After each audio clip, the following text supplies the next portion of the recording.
आवाज आ रही है मेरी?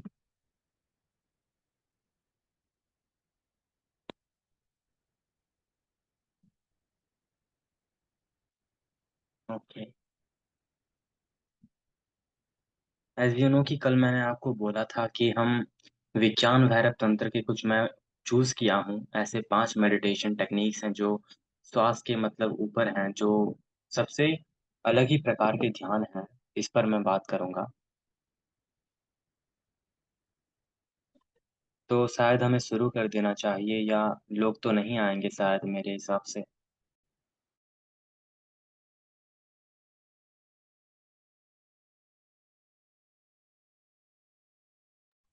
तो क्या हमें शुरू करना चाहिए अभी?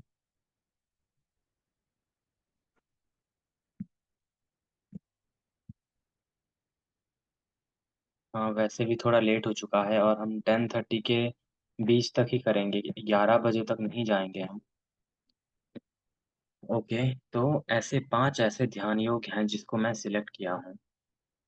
हमारे विज्ञान भैरव तंत्र की 112 जो ध्यान संबंधी प्रक्रिया हैं, उनमें से ऐसे 5 हैं जो मैं अभी बोलूंगा एक एक करके।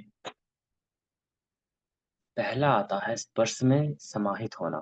स्पर्श क्या है यहाँ पे?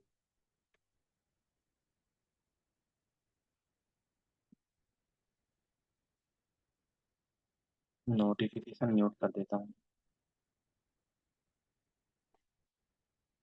स्पर्श समाहित ध्यान आता है पहले में।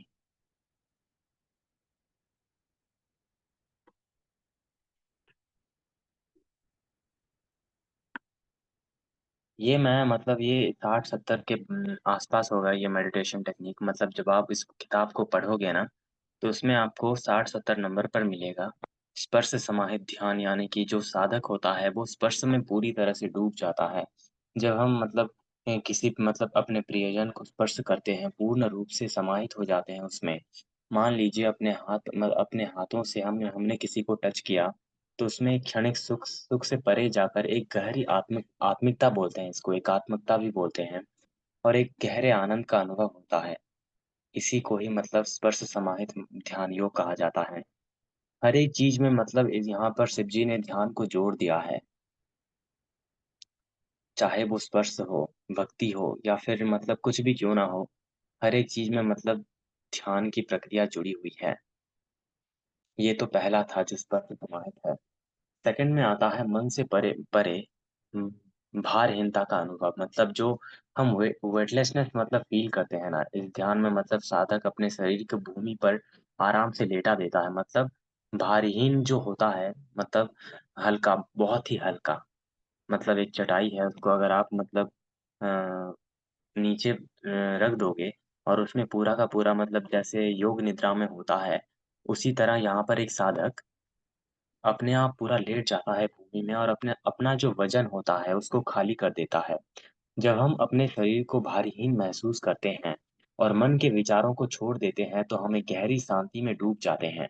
ये विधि हमें आत्म साक्षात्कार के उस बिंदु तक ले जाती है जहाँ शरीर और मन की सीमाएं विलीन हो जाती हैं, और साधक को गहन निराकुलता का अनुभव होता है।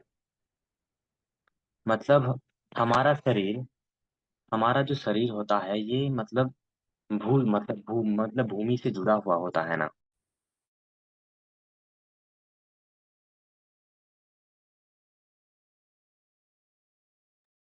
मतलब जो भूमि है, ये हमारा जो भूमि तत्व है, इसमें पूरा पूरा पूरा का पूरा हम डुबा देते हैं अपने शरीर को। और अगर एक बार शरीर डूबेगा तो मन भी आकाश तत्व में विलीन हो जाएगा।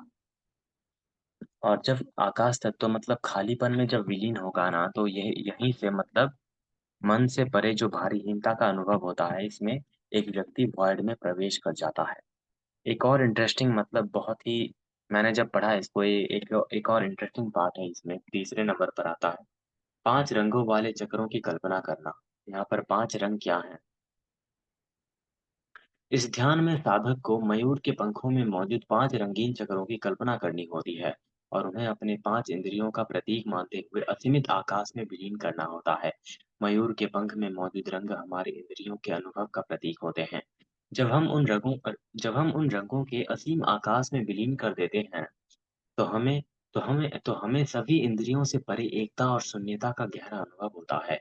ये विधि हमें इंद्रियों के बंधन से मुक्त करवा देती है और हमें ब्रह्मांड के असीम स्वभाव से जोड़ देती है।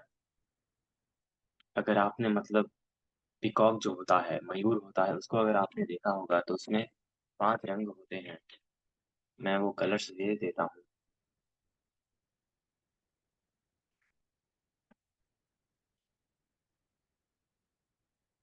जो ब्लू, ग्रीन और व्हाइट ये सब होता है ना, उसका अगर पूंछ आप देखे होंगे, इसमें मतलब शिव जी इंद्रियों में विलीन करने की बात कर रहे हैं।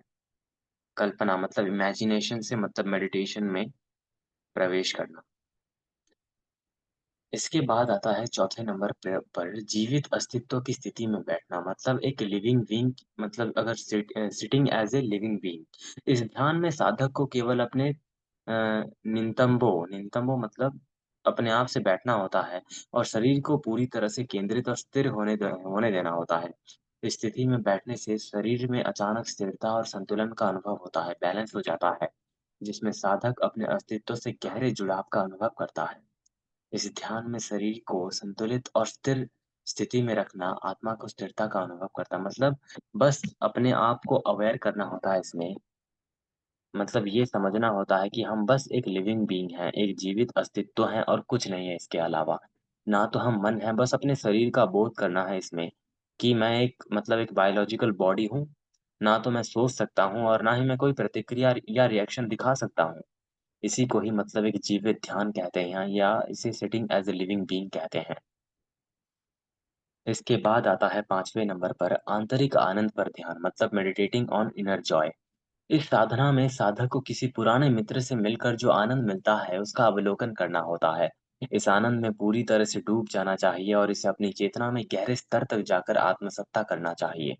जब हम इस आनंद को पूरी तरह से अनुभव करते हैं, तो हम सामान्य भावनाओं को एक गहरे आंतरिक आनंद में बदल सकते हैं।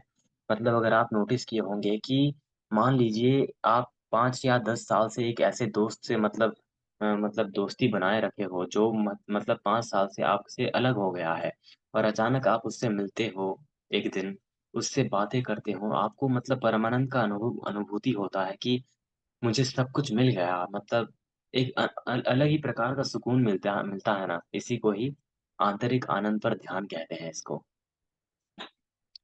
ये ध्यान मतलब विधियाँ जो होती हैं, हर एक चीज़ पर मतलब 112 मेडिटेशन जो है मतलब सिर्फ़ यहाँ पर एक ही ध्यान नहीं बोल रहे। मतलब जो नॉर्मली हम सोचते हैं कि चटाई मतलब जो पार के उस पर बैठकर उसको मतलब ध्यान अपने मन को केंद्रित करना है कहीं पे या फिर किसी भॉइड पर ध्यान केंद्रित करना है या त्राटक करना है।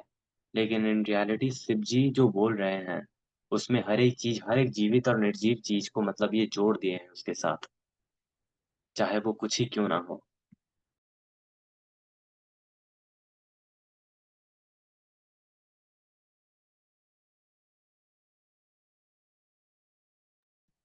तो ये था जो विज्ञान भैरव तंत्र का मतलब जो पर्सनली मुझे बहुत अच्छा लगा, लेकिन इससे भी ऊपर कई और हैं जिसको मतलब मैं नहीं बोला।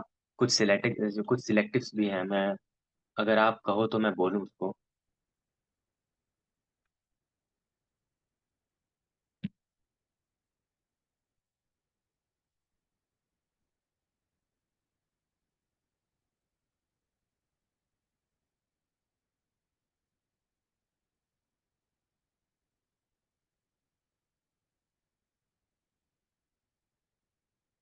दूसरों के मतलब ओपिनियंस मतलब जो होते हैं ना कि सुझावों के बियॉन्ड जब आप अपने एक्सपीरियंस पर ध्यान दोगे या फिर आपका आप जो मानते हो या आपका सेल्फ जो मानता है, उसी मेडिटेशन को जब आप फ़ॉलो मतलब जो जहाँ पर आपको परमानंद का अनुभूति हो रही हो, उसी को ही ध्यान कहेंगे हम।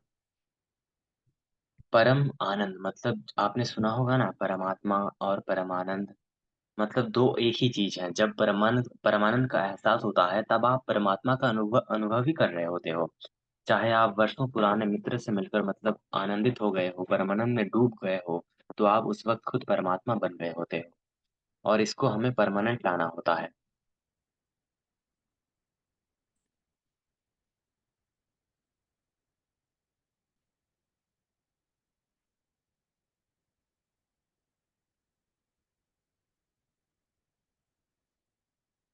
और एक चीज़ मैंने बोला था आपको कि मैं ओशो और जीतू कृष्णमूर्ति पर भी बात करूँगा। इसको लेकर एक अलग ही सेशन हो सकता है। ये नहीं है कि 15 दिन के बाद हम मतलब डिस्कनेक्ट हो जाएँगे, मतलब कुछ-कुछ मैं दूसरी बार भी शुरू करूँगा और मतलब समय मिलेगा तो हम सब फिर से जुड़ेंगे शनिवार और रविवार को भी। क्योंकि मुझे भी मतलब एक अलग ही ऊर्जा फ़ील होती है सुबह आप लोगों से साथ मतलब कनेक्ट कनेक्ट होके। लेकिन लोग धीरे-धीरे मतलब नहीं आ रहे हैं, क्योंकि मतलब उन लोगों का जो जिज्ञासा होता है, वो धीरे-धीरे खत्म हो जाता है या फिर वो बहुत दूसरी चीज़ों में व्यस्त हो जाते हैं या फिर कुछ और ही वजह होगी। 2-3 दिन मैं भी मतलब व्यस्त था अपने काम में इसलिए कुछ नहीं आ पाया, लेकिन मैं कंटिन्यू किया इसको।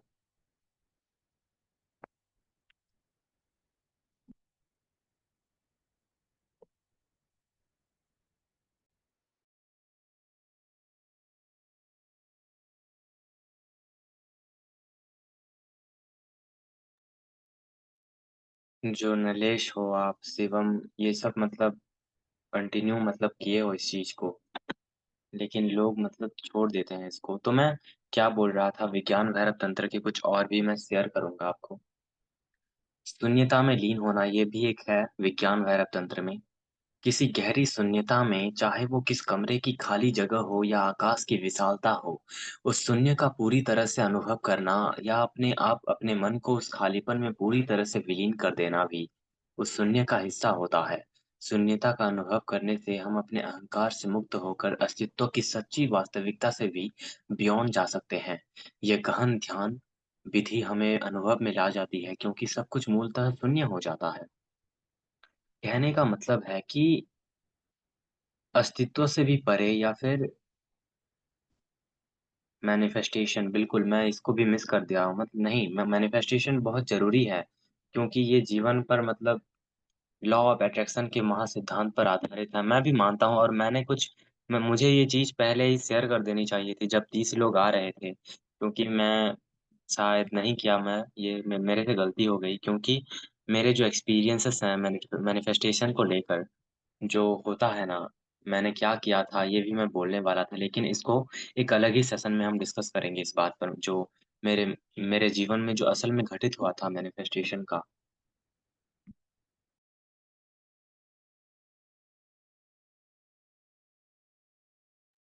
थैंक यू क्योंकि आपने याद दिला दिया इस बात पर। मैनिफेस्टेशन पर भी एक अलग ही सेशन होगा। तो मैं था शून्यता पर गया ये तो, लेकिन उसके बाद आता है दृश्य के बिना देखना, मतलब किसी जो ऑब्जेक्ट होता है, सीइंग विदाउट एन ऑब्जेक्ट, मतलब अपनी आँखें बंद कर लेना इसमें, ये विज्ञान भैरव तंत्र का ही है। अपनी आँखें बंद कर लेना और केवल देखने के अनुभव में रहना, मतलब बिना किसी वस्तु को देखने का प्रयास करने, केवल मतलब बस देखते रहना, मतलब चाहे वो आँख बंद करने के बाद चाहे आप अंधकार देखते हो या फिर कुछ और, मतलब बस देखते रहना। अभी अपनी आँख बंद करके आप देखना कि जो अंधकार दिख रहा है, बस उस पर ही फ़ोकस करना है यहाँ पर शिव जी, मतलब ये बहुत ही ईज़ी मेडिटेशन टेक्नीक है, जिसमें मतलब फ़ोकस बहुत ही बढ़ सकता है मेरे अकॉर्डिंग।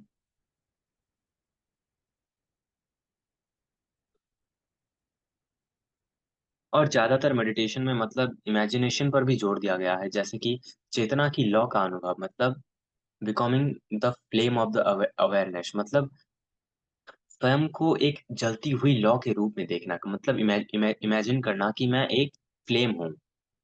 मोमबत्ती के ऊपर जो अग्नि होती है छोटी-सी, उसको मतलब अपने अस्तित्व को उसी प्रकार देखने की बात कर रहे हैं। इस लौ में आपकी सभी इच्छाएँ, चिंताएँ, विचार जल रहे हैं। मतलब जो आपके डिज़ायर्स हैं, आपके जो वरीज़ हैं और जो आप मतलब डिज़ायर करते हो इस दुनिया के प्रति, सब जल रहे हैं और केवल प्रकाश और गर्माहट बची है। इस लौ के रूप में स्वयं को पूरी तरह से अनुभव करना है। कितना मतलब पीसफुल है फीलिंग जब आप अपने आप को मतलब एक फ्लेम के रूप में इमेजिन करते हो।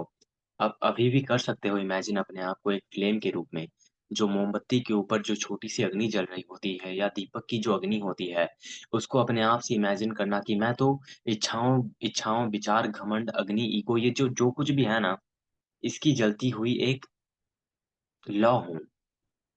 तब आपको पता चलता है कि ईगो आखिर कहाँ से जन्म ले रहा होता है। ये ध्यान विधि आपको आपकी चेतना की शुद्धतम अवस्था में ले जाती है। जैसा कि मैंने अभी बोला, यहाँ पर मतलब शिव जी बोल रहे हैं कि ये ध्यान विधि आपको अपनी चेतना की शुद्धतम अवस्था में ले जाती है।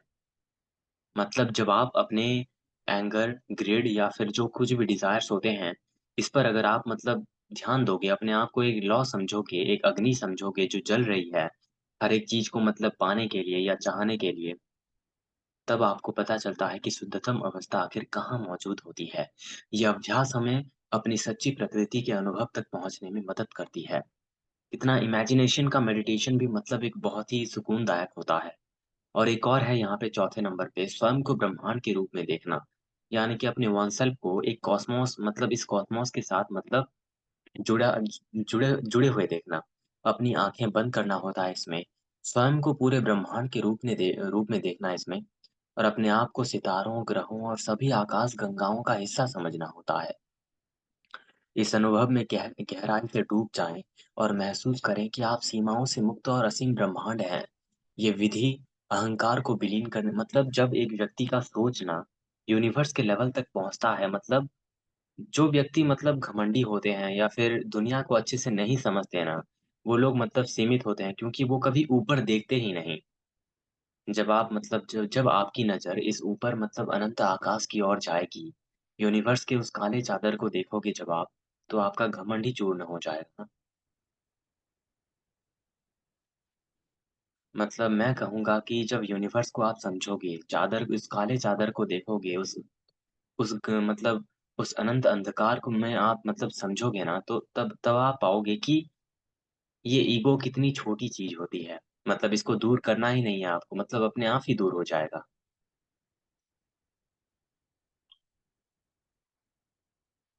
इसीलिए मतलब आप एक बात नोटिस करना कि जो लोग मतलब फिज़िसिस्ट होते हैं मतलब जो एस्ट्रोलॉ एस्ट्रोलॉजर्स तो नहीं मतलब जो कॉस्मॉस को स्टडी करते हैं या फिर जो कॉस्मिक फिलॉसफी पढ़ते हैं या फिर जो यूनिवर्स को लेकर मतलब बहुत ही जिज्ञासु होते हैं, उन लोगों में आपको मतलब एक विनम्रता का भाव देखने को मिलेगा।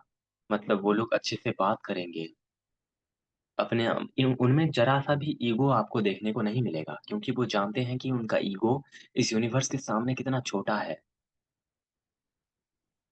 तो ये था चौथा जो अपने आप को मतलब ब्रह्मांड समझ लेना, अपने अस्तित्व को सितारों, ग्रहों और हर एक चीज़ के साथ मतलब जुड़े हुए देखना और इसका हिस्सा समझना।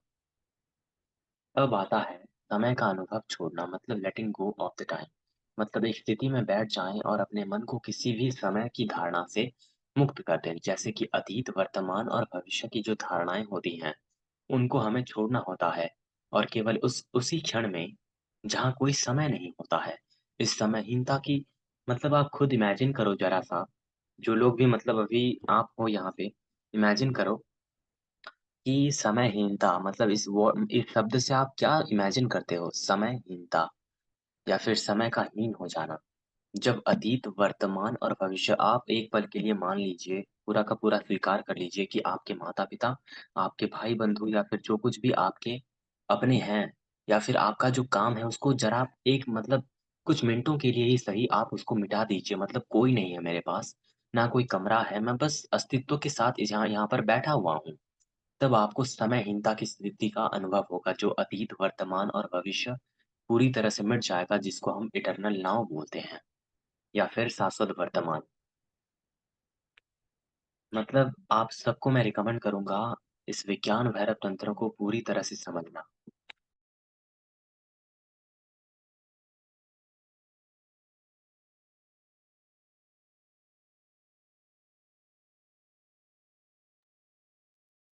वैसे आप सब सुन रहे हो ना? मतलब कुछ-कुछ होते हैं जो सुन नहीं रहे हो। चार चैट बॉक्स में ज़रा बताना तो।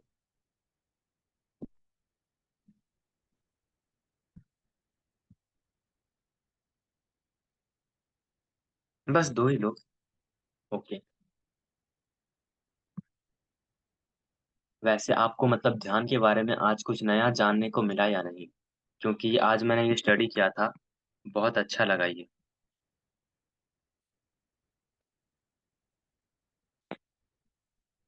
और सबसे अच्छा आपको क्या लगा इसमें?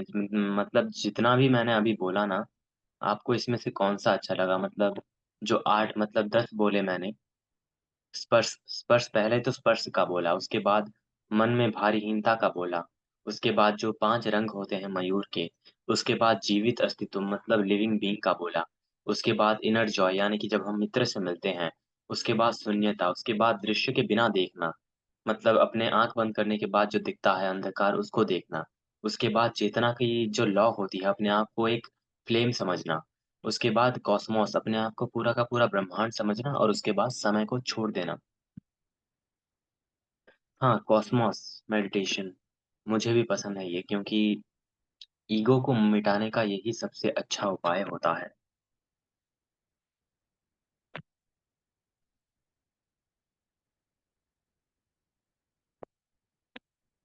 वैसे आप इसको सुनना ही मत, मैंने क्यों जो भी बोला इसको इंटेलेक्चुअली समझोगे तो कुछ फ़ायदा नहीं है इसका। जैसे कि हमारे कौन स्वामी विवेकानंद बोले थे कि अगर आप भगवत गीता को बस पढ़ रहे हो तो इससे अच्छा आप जाकर फुटबॉल खेलो क्योंकि वहाँ पर आप कर्म कर रहे हो। अगर बिना समझे आप भगवत गीता पढ़ोगे तो उसका क्या लाभ है? उसी तरह अब अगर आप सुन रहे हो तो इसका कोई लाभ ही नहीं है ना। इसको जब तक आप खुद एहसास नहीं करोगे, एक्सपीरियंस नहीं करोगे इस इन चीज़ों को, तो इसका कुछ मतलब नहीं बनता।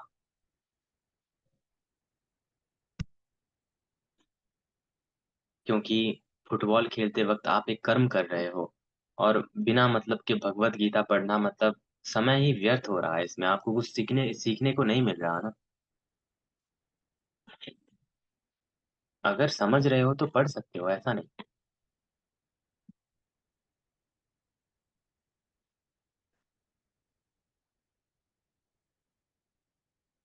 वैसे आज बहुत पीसफुल फ़ील हो रहा है मेरे को, तो थोड़ा लंबा भी करेंगे 11 बजे तक क्योंकि बहुत कुछ शेयर्स भी करने हैं। तो आज हम मुझे क्या करना चाहिए आज मतलब जिड्डू कृष्णमूर्ति पर शुरू करना चाहिए या फिर ओशो पर? नोट्स बनाने की ज़रूरत ही नहीं है क्योंकि आपके पास रिकॉर्डिंग्स ऑलवेज़ अवेलेबल है ना। ओशो को अगर हम शुरू करेंगे ना तो मतलब ये दिमाग को हिला देने वाले व्यक्ति हैं, इनके जो शब्द हैं। मुझे लगता है कि ओशो को लेकर एक कल ही मैं बोला था ना कि ओशो को लेकर एक अलग ही सेशन हो सकता है, पूरा 1-2 घंटा हो सकता है। लेकिन हमें समय हमारे पास सीमित है, तो मुझे आज जिड्डू कृष्णमूर्ति का शुरू कर देना चाहिए और कल याद रखना कल हम ओशो पर बात करेंगे तो ग्रुप में भी बोल देना, उनके जो पूरे के पूरे डिटेल में उतरेंगे, पूरे मतलब जीवन स मतलब जो जन्म से पूरे अंत तक क्या हुआ, क्या बोले, उनका क्या मोटिव था, उनका क्या मतलब डेस्टिनेशन था एक ह्यूमन ह्यूमन सिविलाइज़ेशन को वो क्या देना चाहते थे मतलब, उस पर उतरेंगे हम ओशो का। मैं आज शुरू करूँगा तो बहुत समय जाएगा, लेकिन जिड्डू कृष्णमूर्ति का हम बेसिक से बोल सकते हैं। मैं जिड्डू कृष्णमूर्ति का एक चीज़ निकालता हूँ, आप मुझे 1 मिनट दीजिए।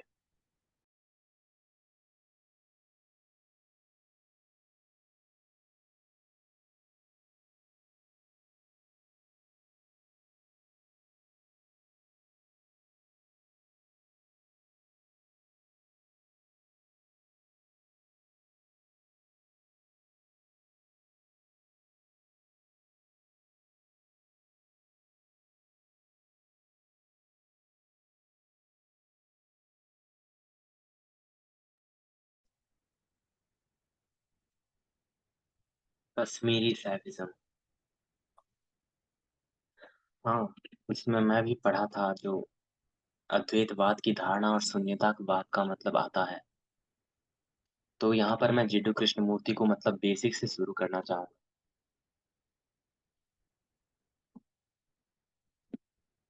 पहले मुझे लगता है कि हमें जिड्डू कृष्णमूर्ति का जीवन मतलब डिस्कस कर लेना चाहिए।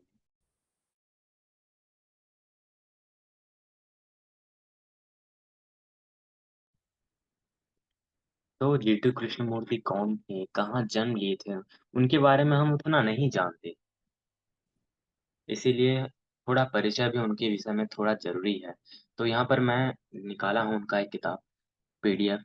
ये कृष्णमूर्ति का जीटू कृष्णमूर्ति का जीवन एक असाधारण यात्री थे जो बाहरी धर्म गुरुओं और जो संस्थाओं से मुक्त होकर मानवता के लिए एक गहरे आध्यात्मिक और दार्शनिक मार्ग का प्रतीक बने। मतलब ये एक साधारण व्यक्ति थे जो मतलब धर्म गुरुओं और जो हमारे संस्थाओं जो डिपार्टमेंट होता है हमारा रिलीजन्स का, उनसे बाहर निकल कर वो ह्यूमैनिटी के लिए मतलब स्पिरिचुअलिटी और जो फिलॉसॉफिकल वे होता है, उसका एक सिंबल बन गए ये। उनका जन्म 1800 मतलब 1895 में मदनपल्ले भारत में हुआ था। मदनपल्ले मतलब मुझे नहीं पता ये कहाँ का है। और उन्हें कम उम्र में मतलब एक विश्व शिक्षक के रूप में पहचाना जाने लगा। विश्व शिक्षक मतलब एक यूनिवर्सल टीचर भी कह सकते हैं हम इसको। परंतु उन्होंने 1929 में सभी संस्थाओं के विशेष रूप से मतलब भंग कर दिया। जो स्वतंत्रता जो फ्रीडम होता है हमारे संस्थाओं का मतलब जो रिलीजियस फ्रीडम होता है, ये मतलब उनका जो ओपिनियन था, जो उनके जो शिक्षाएँ थीं, जो विचार थे, ये सब मतलब आत्म जागरूकता मतलब अवेयरनेस के ऊपर ही था, मुक्ति के ऊपर था और फ्रीडम की बात उन्होंने बहुत की थी। और फ्रीडम के अकॉर्डिंग उनको उनकी एक बुक भी है, अगर आप सब पढ़े होंगे तो।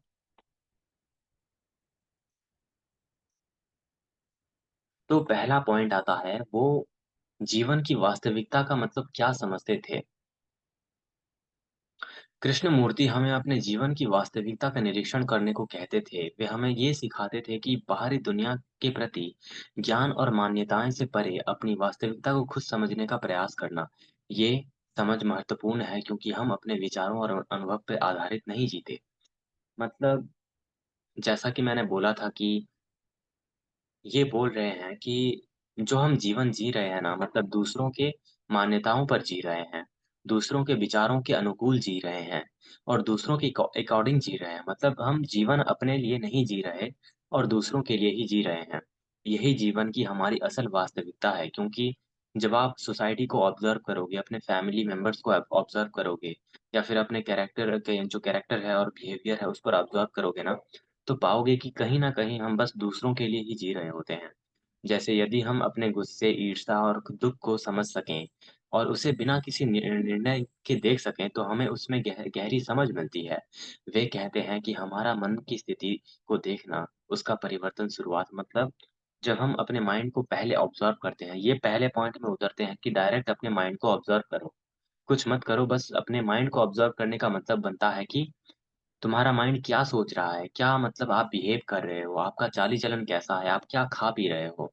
उसके बाद आप दूसरों से क्या बोल रहे हो? क्या दूसरों को आप गाली दे रहे हो? क्या आप दूसरों को मतलब हर्ट कर रहे हो? या फिर कुछ ऐसी प्रक्रियाएँ जो मतलब अनएथिकल हैं, मतलब कोई सेंस नहीं बनाता। सोसाइटी में एक नेगेटिविटी फैला रहा है, इसको ऑब्ज़र्व करने की बात कर रहे हैं। चाहे वो अच्छी आदतें हों या बहुत बुरी आदतें हों, उनको ऑब्ज़र्व करने की बात कर रहे हैं। तो पहले पॉइंट में हम अपने माइंड को ऑब्जर्व करते हैं अकॉर्डिंग टू जिड्डू कृष्णमूर्ति। तो सेकंड में ये उतरते हैं सेल्फ इंक्वायरी मतलब स्वयं का निरीक्षण करने पर। डायरेक्ट सेकंड में ये बोल रहे हैं कि अपने आप को जानो। वो कहते हैं कि जब तक हम अपने मन और विचारों को नहीं समझेंगे तब स्वतंत्रता नहीं पा सकेंगे। वे ध्यान नहीं बल्कि आत्मनिरीक्षण पर जोर देते हैं। मतलब ये मेडिटेशन पर बात नहीं कर रहे, ये सेल्फ इंक्वायरी पर बात कर रहे हैं जिसका अर्थ उन्होंने नहीं था कि विधि से ध्यान लगाओ या फिर दिन प्रतिदिन ध्यान करो। जैसे कि हम हर दिन किसी कैसे प्रतिक्रिया करते हैं, क्या हमारी आदतें हैं, मैंने अभी बोला ना यही लिखा है यहाँ पे। हम कैसे सोचते हैं, इन सब का निरीक्षण करना ही आत्मज्ञान कहलाता है। बिना किसी पूर्व निर्धारित मान्यता या मान्यताओं पर मत उतरो और अपने जीवन पर निरीक्षण करो। ना तो किसी के मतलब जो ओपिनियन होता है उसको सुनो और ना ही अपने ओपिनियन को सुनो। बस उसको फ्लो होने दो और देखते जाओ कि ये क्या कर रहे हैं। तब इसी को ही सच्चा आत्मज्ञान कहते हैं। इनकी बातें भी मतलब ओशो इनको खुद मानते थे ना, तो आप ये समझ सकते हो कि कितने हाई लेवल के मतलब व्यक्ति नहीं होंगे हमारे जीटू कृष्णमूर्ति जी। अब आता है तीसरे नंबर पर विचार और समय का अंत यानी कि end of thought and time. Krishnamurti कहते हैं कि मनुष्य के सभी दुख और समस्याएं विचार और समय से उत्पन्न होते हैं। उन्होंने बताया कि विचार हमें हमेशा पुराने अनुभवों और ज्ञान पर आधारित होता है, जो हम अपने वर्तमान क्षण से जुड़ने नहीं देता। मतलब जो हमारे पास्ट के एक्सपीरियंसेस होते हैं, वो कभी भी हमारे जो हमारा प्रेजेंट में जो नॉलेज होता है और जो एक्सपीरियंस प्रेजेंट में होता है, उससे हमें कभी जोड़ने नहीं देता। समय भी मानसिक मानसिक कल्पना है जो जिसमें हमें या भविष्य के बारे में चिंतित रहते हैं। मतलब यहाँ पर जिड्डू कृष्णमूर्ति डायरेक्ट बोल दिए हैं कि समय एक मानसिक कल्पना है। जैसा कि मैंने उस दिन बोला था कि काल और समय में बहुत डिफरेंस है, क्योंकि काल एक चीज़ को निगलती है और समय बस एक मतलब माइंड का एक क्लॉक होता है। मतलब जैसा चलता है ना हमारा, मतलब अभी 9 बजे, 10 बजे, ये सब एक इल्यूज़न है। लेकिन काल इससे अलग है। जब जब एक चीज़ नष्ट हो रही होती है, आपका शरीर, आपका मन, मतलब हर एक पल नष्ट हो रहा है ना, इसी को ही काल कहते हैं। लेकिन समय समय एक बहुत ही छोटी चीज़ है जो मानव मन द्वारा निर्मित की गई है।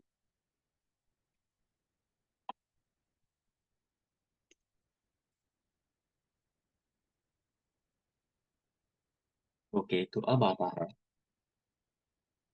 एंड ऑफ, मतलब फ्रीडम इन रिलेशनशिप, मतलब हमारा जो संबंध है उससे स्वतंत्रता पाना। कृष्णमूर्ति का कहना था कि हमारी सभी समस्याएं हमारे संबंधों से उत्पन्न होती है, चाहे वो हमारे संबंध दूसरों के समाज से या फिर खुद भी होते हैं। वे कहते हैं कि अगर हम अपने संबंधों को पूरी तरह से समझ लें तो हम किसी भी प्रकार की निर्भरता या बंधन से मुक्त हो सकते हैं। हमारे संबंधों में अधिकतर समय हमें उम्मीद और इच्छाएं रखते हैं। मतलब हमारा जो एक्सपेक्टेशन होता है और या जो डिजायर्स होते हैं, उसी के साथ हम जुड़े होते हैं। जब हम बिना शर्त किसी भी संबंध रखते हैं, तभी सच्ची स्वतंत्रता पाई जा सकती है। वे संबंधों में प्रेम और करुणा को महत्वपूर्ण मानते हैं, जो बिना किसी अपेक्षा या स्वार्थ की होती है। जब एक रिलेशनशिप में, यहाँ पर रिलेशनशिप का मैं एग्जांपल दूंगा, माँ बाप का या भाई बहन का, या फिर जिससे भी आप प्रेम करते हो, अपने प्रेमिका का या फिर किसी का भी क्यों ना हो।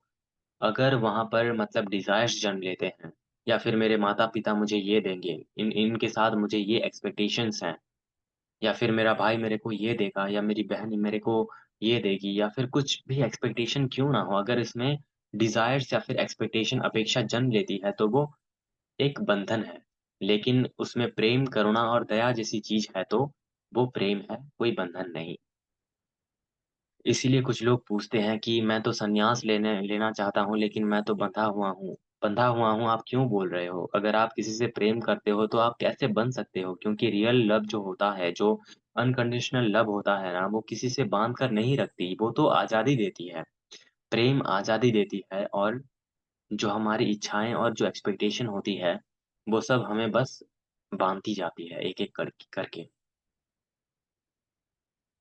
उसके बाद आता है मन की स्वतंत्रता, या फिर freedom from the mind.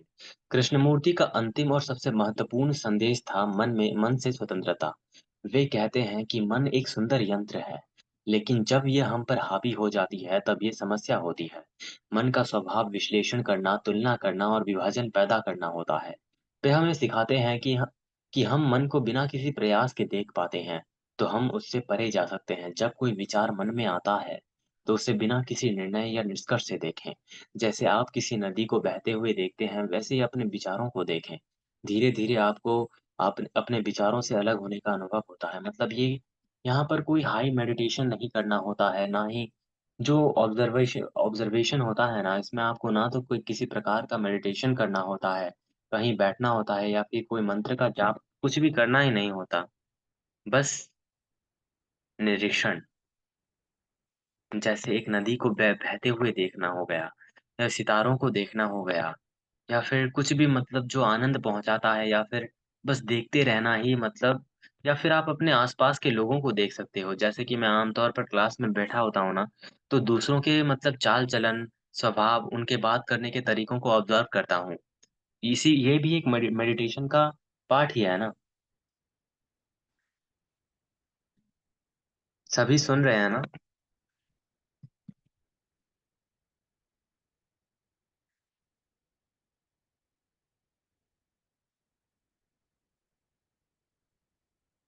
Okay. तो जीडी कृष्णमूर्ति इन 5 चीज़ों पर मतलब फ़ोकस किए हैं।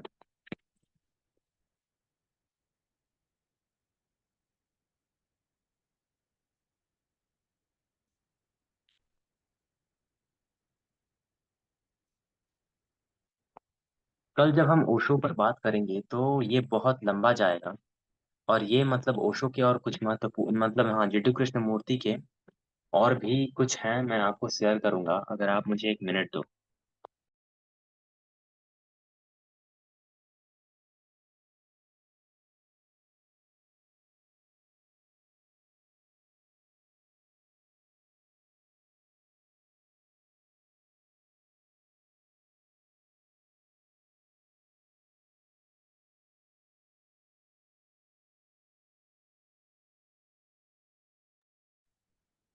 एक कथन था मतलब जो बोले उनके जो वाक्य थे, उन पर आप ध्यान देना, क्योंकि यूट्यूब इनकी एक इमेज भी मैं भेज देता हूँ।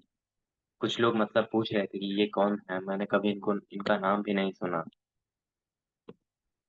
लेकिन ये सच कहूँ तो ये एक बहुत ही अवेयर पर्सन थे मेरे अकॉर्डिंग।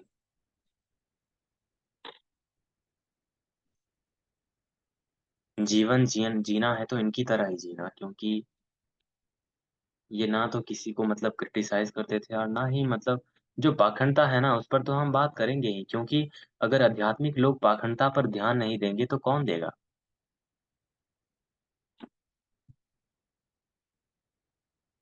ओके, तो मैं कुछ बोलता हूँ यहाँ पे। हम दूसरे लोगों के शब्दों से, सिद्धांतों से और ज्ञान से भरे पड़े हैं। दूसरों ने क्या कहा है, इससे भरे पड़े हैं, लेकिन हम स्वयं के बारे में कुछ नहीं जानते। इसीलिए इसीलिए हम ये भी इसीलिए हम ये भी नहीं जानते कि कैसे जिया जाता है। जो लोग मतलब सवालों में डूबे हुए होते हैं कि जीवन कैसे जिया जाता है या फिर कैसे जीना होता है,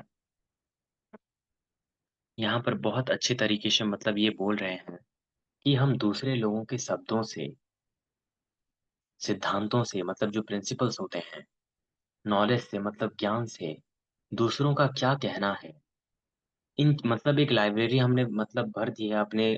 मैंने जैसा एग्जांपल दिया था कि हम दूसरे लोगों हमारे हम एक खाली लाइब्रेरी थे, लेकिन दूसरों ने एक-एक करके अपने विचारों के पुस्तक हमारे लाइब्रेरी में भरना शुरू कर दिया। इसीलिए हमारा जो सच्चा पुस्तक था वो कहीं पर गुम हो गया। इसीलिए हमें ये नहीं पता कि जीवन आखिर कैसे जिया जाता है। हम पैदा हुए थे एक खाली लाइब्रेरी के रूप में, लेकिन भरे गए दूसरों के अनुसार। इसीलिए जो मतलब रिलीजियस पर्सन होते हैं, बचपन से मतलब जो सिखा देते हैं कि धर्म ग्रंथ से धर्म ग्रंथ के अकॉर्डिंग जियो।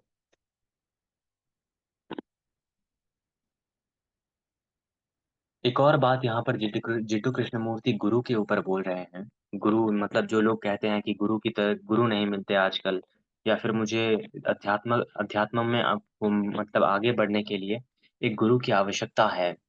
तो यहाँ पर वो बोल रहे हैं, गुरु कहीं बाहर नहीं तुम्हारे भीतर है। तो ये सुनिए, कोई शिक्षक, कोई गुरु, कोई मित्र, कोई परिवार, कोई समाज, कोई संस्था, कोई देश, कोई संप्रदाय, कोई धर्म, कोई शास्त्र और कोई ईश्वर तुम्हें कुछ नहीं दे सकता। तुम्हें खुद ही अपने बूते पर अपनी पूरी सजगता से जीना होगा। मुझे इसकी परवाह नहीं है कि कोई मेरी बात समझता है या नहीं। एक ही मतलब सेंटेंस में ये नकार दिए हैं, शिक्षक, गुरु, भगवान, मित्र, परिवार, देश, समाज, संस्था, संप्रदाय, धर्म, शास्त्र, सब कुछ ये नकार दिए हैं। बस अपने जो प्योर एग्जिस्टेंस है या फिर जो प्योर अवेयरनेस है, इसको ये मतलब प्रमोट किए हैं। हम मनुष्य लाखों वर्षों पहले जैसे थे वैसे आज भी हैं। असीम रूप से लोभी, ईर्ष्यालु, जलनशील, चिंताग्रस्त और निराश। खुश और स्नेह के क्षण तो कभी-कभी ही हैं। हम नफ़रत, भय और भद्रता के अजीब मिश्रण हैं। हम हिंसा और शांति दोनों हैं। जो लोग ये समझते हैं कि कल की आएँगे, मैं एक एग्ज़ाम्पल के साथ बोल रहा हूँ ये। कल की आएँगे तो उद्धार करेंगे, लेकिन उनको आने की ज़रूरत ही क्यों है मैं कहूँगा, क्योंकि आप देख सकते हो कि अगर इंसान ही इंसान को खत्म करने में लगा हुआ है, तो कोई भगवान की क्यों ज़रूरत ही पड़ेगी मतलब। जब तक आप संस्कृति के, समाज के, लालच के, ईर्ष्या के, उपलब्धियों के क्षेत्र में रहते हैं, तब तब तक आप स्वतंत्र मनुष्य नहीं बन सकते। संस्कृति के, समाज के, लालच के और ईर्ष्या के, ये 4 मतलब 4 उपलब्धि हैं। आप ये सोच सकते हैं कि आपके पास स्वतंत्रता इच्छा है, लेकिन आप मात्र इस क्रूर समाज के हिस्से में होते हैं। मतलब जो लोग मतलब असल में बदलना चाहते हैं, उनकी जो आत्मा बोलती है कि बदलो, बदलो, लेकिन घूम फिर कर समाज उनको बदलने ही नहीं देता। उनके मित्र होते हैं, उनके परिवार के लोग होते हैं, या फिर उनका कैरेक्टर या बिहेवियर या हैबिट्स उनको मतलब बदलने नहीं देते। लेकिन रियलिटी में आपके ही हाथ में होता है ना सब कुछ।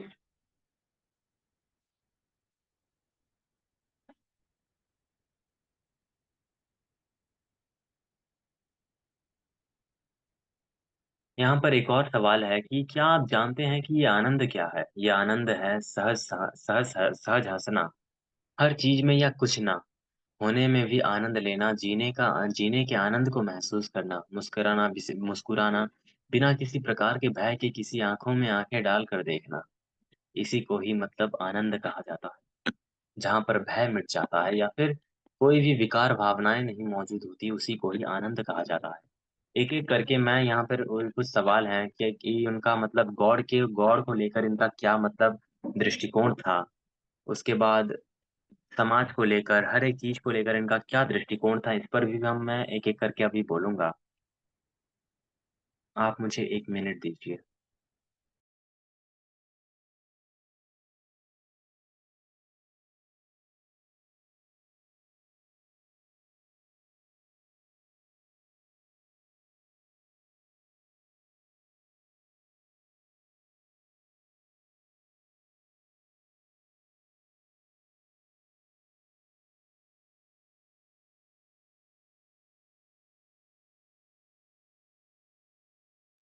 ओशो और जिड्डू कृष्णमूर्ति में आपको बस यही सिमिलैरिटी मिलेगी, क्योंकि जिड्डू कृष्णमूर्ति जो बोलते थे मतलब सरलता सरलता से तो नहीं बोलते थे, लेकिन वो डीप एग्ज़ाम्पल्स मतलब प्रकट करते थे। मतलब उनके अगर सेशंस आप देखोगे लाइव यूट्यूब पर मौजूद भी हैं।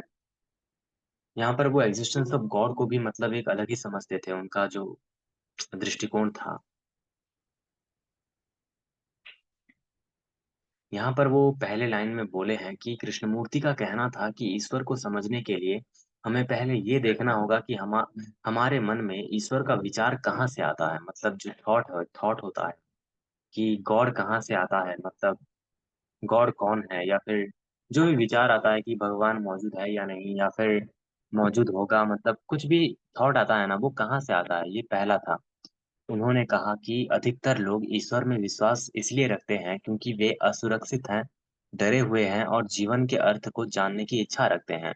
इन्होंने इस विचार का विरोध किया कि ईश्वर का अस्तित्व किसी संस्था, धर्म ग्रंथ या गुरु द्वारा समझाया जा सकता है।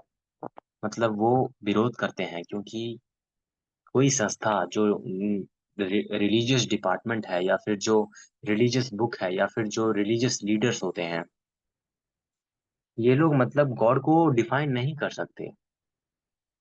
कृष्णमूर्ति कहते थे कि सत्य एक ऐसा क्षेत्र है जहाँ कोई रास्ता नहीं होता। इसका अर्थ ये था कि ईश्वर या सत्य की खोज ये संगठित धर्म, पूजा पाठ, अनुष्ठान या गुरु के माध्यम से नहीं हो सकती।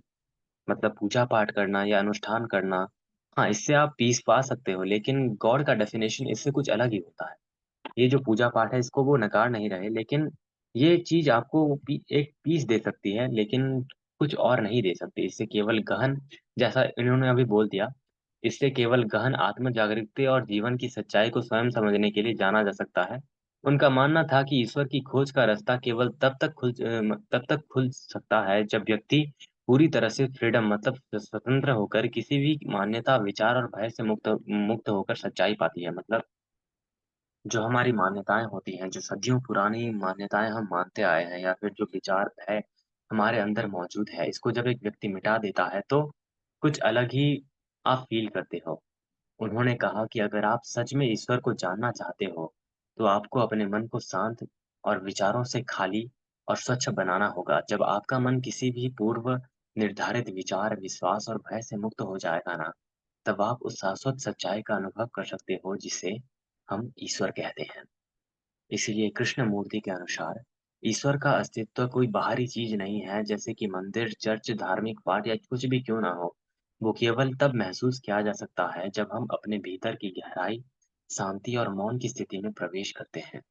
तब हम उस असीम ऊर्जा और सुंदरता का अनुभव करते हैं, जिसे कुछ लोग ईश्वर कहते हैं। सुंदरता, ईश्वर सुंदरता है, एक असीम ऊर्जा है, एक ऐसी ऐसी ऊर्जा है जिसने इस ब्रह्मांड और संसार को मतलब एक बैलेंस में रखा है, एक सामंजस्यपूर्ण जीवन जीने के लिए इसको मतलब जीने लायक बनाया है। उनके लिए ईश्वर कोई व्यक्ति या सत्ता नहीं, बल्कि ये अनुभव है जो तब होता है जब मन पूर्ण रूप से शांत और अनंत के प्रति जागृत होता है। कितनी प्यारी बातें बोली हैं यहाँ पर मतलब जिड्डू कृष्णमूर्ति ने। ये मैं भेज देता हूँ ग्रुप में, आप लोग पढ़ना फिर से।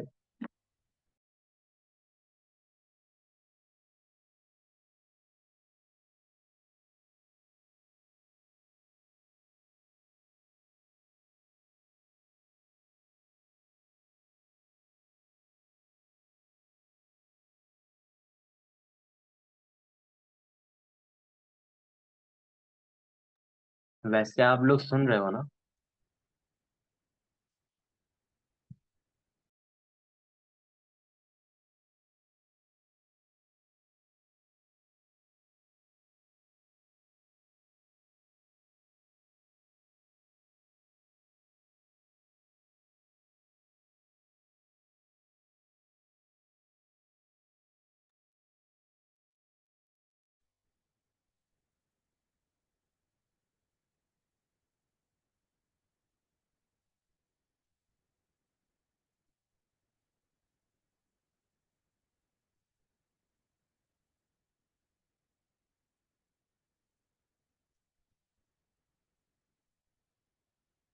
यहाँ पर एग्जिस्टेंस मतलब अस्तित्व के बारे में जिड्डू कृष्णमूर्ति का क्या कहना था। पहले तो हमने बात किया गॉड के एग्जिस्टेंस के ऊपर, उसके बाद आया अपने आप के एग्जिस्टेंस पर, मतलब जिड्डू कृष्णमूर्ति के क्या विचार थे।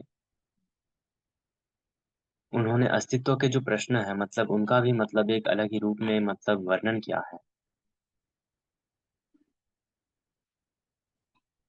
यहाँ पर वो फेसिंग लाइफ डायरेक्टली मतलब डायरेक्टली जीवन को मतलब आमने सामने प्रत्यक्ष रूप से मतलब अनुभव करना, ऐसा बोला है इन्होंने कि आपको डायरेक्टली फेस करना है लाइफ को। उनका मानना था कि अधिकतर लोग जीवन को अपनी पूर्व धारणाओं, अतीत के अनुभवों और सामाजिक मान्यताओं के माध्यम से देखते हैं। इसके बजाय उन्हें अपने प्रति मतलब अपने मध्य स्तर मतलब जो मध्य स्तरता बोलते हैं इसको, कि डायरेक्टली अपने आप को फेस करना होता है। कैसे बोलूं इसको, मतलब अपने आप का ही सामना करना। चाहे आप अपने आसपास एक मतलब अपने सामने एक मिरर रख लो, अपने आप को देखो, समझो, ट्राई करो कि मैं कौन हूँ। उसके बाद आप बियॉन्ड डुअलिटी चले जाए, मतलब एग्जिस्टेंस बियॉन्ड डुअलिटी, द्वंद्व से आप मुक्त हो जाते हो। कृष्णमूर्ति ने कहा था कि अस्तित्व का सच्चा अनुभव तब होता है जब हम द्वंद्व को पार कर जाते हैं। द्वंद्व का अर्थ है सुख दुख, अच्छा बुरा, सही गलत। उनका मानना था कि जब तक हम अपने मन को द्वंद्वों से मुक्त नहीं करते, तब तक सच्चे अस्तित्व का अनुभव हम नहीं कर सकते। एक मतलब आप सब में से किसी ने भी एग्जिस्टेंस को थोड़ा सा भी मतलब एक्सपीरियंस किया होगा ना, उनको पता होगा कि अवेयरनेस क्या होती है, वननेस क्या होती है, लव क्या होता है, काइंडनेस क्या होता है, और जो शाश्वत वर्तमान या जो इटरनल प्रेजेंट होता है, इटरनल नाउ, वो क्या होता है। इसी को ही मतलब उनका अकॉर्डिंग था, मतलब गॉड एक कोई, बस गॉड एक रियलाइजेशन है, एक जिसको हमें जानना होता है, जानने को ही गॉड कहते हैं, अपने आप को जानना। क्योंकि हम खुद को ही मैनिफेस्ट कर रहे हैं ना, यूनिवर्स के रूप में या नेचर के रूप में। अपने आप को मतलब मैनिफेस्ट करके अपने आप को ही समझना कितना मतलब एक लूप है, आप समझ सकते हो इसको। यहाँ पर लोग मतलब पुनर्जन्म की भी बात करते हैं, क्या पुनर्जन्म होता है? ओशो के क्या विचार थे, या फिर जिड्ड कृष्णमूर्ति के क्या विचार थे पुनर्जन्म को लेकर? यहाँ पर मैं एक पंक्ति पढ़ता हूँ इसका।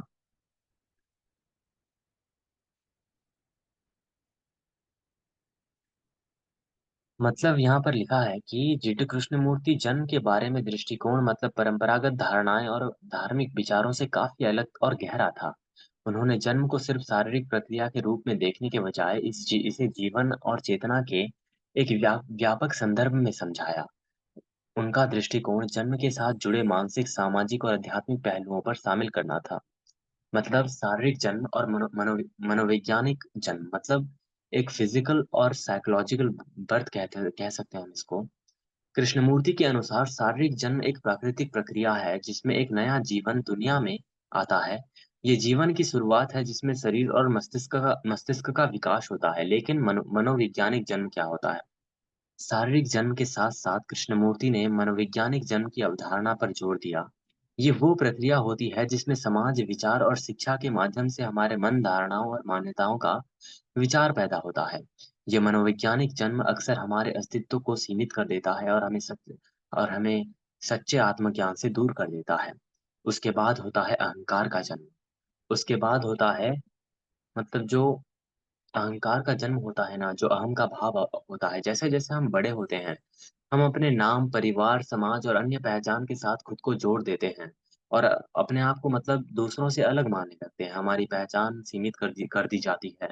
सच्चे अस्तित्व को मतलब अलग कर दिया जाता है। वे कहते हैं कि जन्म केवल शारीरिक रूप से नहीं होता, बल्कि हमारे विचारों और पहचान का भी होता है। कंडीशन क्या होता है इसका? कृष्णमूर्ति का मानना था कि जन्म के तुरंत बाद ही हमें सामाजिक संस्कृतियों के कंडीशन के शिकार हो जाते हैं। समाज, परिवार, धर्म, शिक्षा मतलब जब जो लोग जन्म आप देखे होंगे ना कि किस समय पे जन्म हुआ इसकी मतलब कुंडली बना दो, ये सब इसी को ही मतलब क्या बोले हम इसको? हर एक पल मतलब नया जन्म होता है। ये भी लिखे हैं कि कृष्णमूर्ति ने कहा कि जीवन का असली सौंदर्य तब प्रकट होता है जब हम हर क्षण में नया जन्म लेते हैं। मतलब इसका अर्थ है कि हमें हर पल एक नई ऊर्जा, नई दृष्टि और नई समझ के प्रति उसके साथ चलना चाहिए। ये तभी संभव है जब अपने अतीत को के बोझ को हम दूर कर दें, अपनी धारणाओं और कंडीशनिंग को मतलब इससे मुक्त हो जाएँ। वे कहते थे कि सच्चा जन्म वो है जो हर क्षण हम अपने विचारों और जो सीमाएँ हैं उसको मतलब अलग कर देना इसको, अपने विचारों को। यहाँ पर मतलब आप सब भटकते होंगे कि जन्म का आखिर उद्देश्य क्या है? यहाँ पर वो लिखे हैं कृष्णमूर्ति ने कहा कि अधिकतर लोग जन्म के उद्देश्य के बारे में पूछते हैं, लेकिन इससे इससे बाहरी संदर्भ में देखें, जैसे कि समाज, परिवार या धर्म के योगदान में उनका मानना था कि जन्म का असली उद्देश्य आत्मज्ञान और स्वतंत्रता की खोज होती है। जब तक हम अपने भीतर की सच्चाई को नहीं समझ सकते, तब हमारा जन्म अधूरा है। मतलब हाफ बर्थ कहेंगे इसको हम, क्योंकि जब तक हम अपने आप को पूर्ण रूप से नहीं पहचानेंगे, तो ये एक आधा अधूरा जन्म माना जाएगा।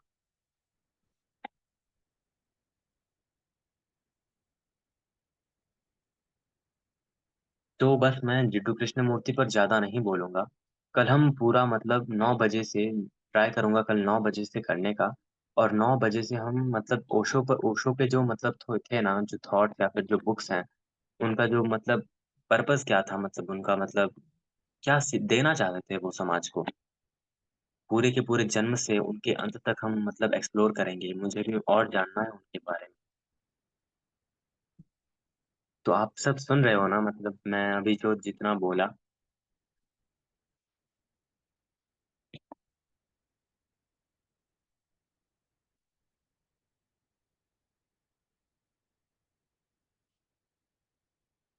ओके। तो आज मतलब आपको कैसा फ़ील हुआ, ये सब सुनने के बाद?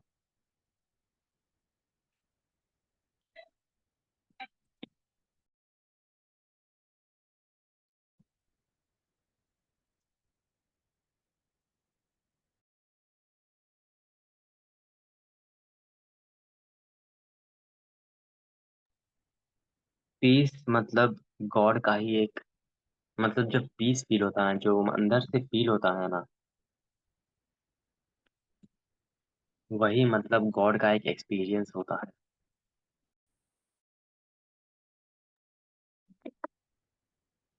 एक मतलब आप इमेजिन करके देखो कि जब आप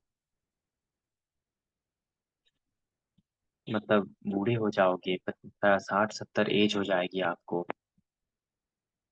उसके बाद क्या होगा? मतलब जब आपका शरीर तो एक दिन कमजोर होगा ना, जब जो लोग अभी यंग हैं उनको धीरे धीरे मतलब कमजोरी फील होने लगेगी। उसके बाद मन मन तो कभी मतलब कमजोर ही नहीं बनता, वो बस चाहता है। एक चाह होती है उसकी, जो कभी मिटती नहीं। उसके बाद क्या होगा? ये मतलब एक मोटिवेशन कहो या फिर कुछ भी कहो, जो खत्म होने की भावना होती है ये हमको जागृत बना के ही रख देती है। मतलब जो लोग मतलब अवेयर हैं इस चीज को लेकर कि आगे क्या होगा, फियर ऑफ द अननोन।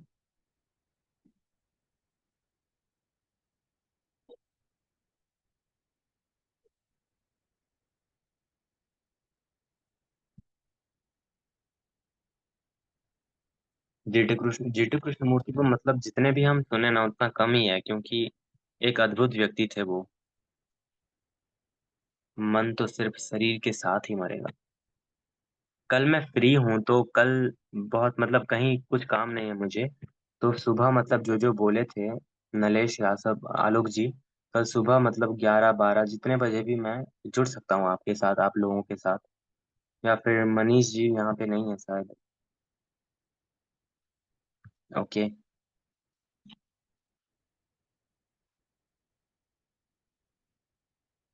कल जितने बजे भी करना, मैं पूरा फ्री हूँ। मतलब सुबह से मतलब 10 बजे के बाद हूँ।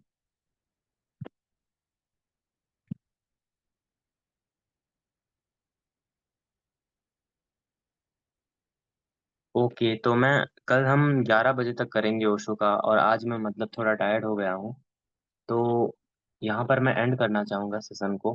कल हम फिर से मिलेंगे ओशो के मतलब जो 9 बजे से ही कर देंगे, ओशो के पूरे जन्म से मतलब जीवन गाथा पूरा समाप्त कर देंगे। वैसे तो खत्म नहीं होंगे, क्योंकि जो उतने उतने जो बोले थे ना वो, उनका एक ही मतलब सेशन 4-5 घंटे जाता था, तो उसको हम 2 घंटे में कैसे निपटा सकते हैं? फिर भी हम थोड़े थोड़े करके जानेंगे। तो यहाँ पर मैं एंड करना चाहूँगा, अगर आप सबकी इजाज़त हो तो।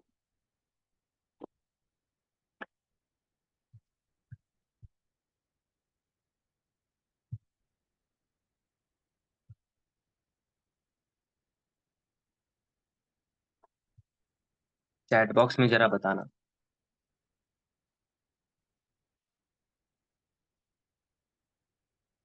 स्पिरिचुअलिटी का मतलब जो मैं बोला था ना कि अ, जो योग निद्रा के रिलेटेड जो गाइडेड मेडिटेशन वीडियोस मैं बहुत जल्द वो भेजने वाला हूँ ग्रुप में, जिनको मतलब जरूरी है।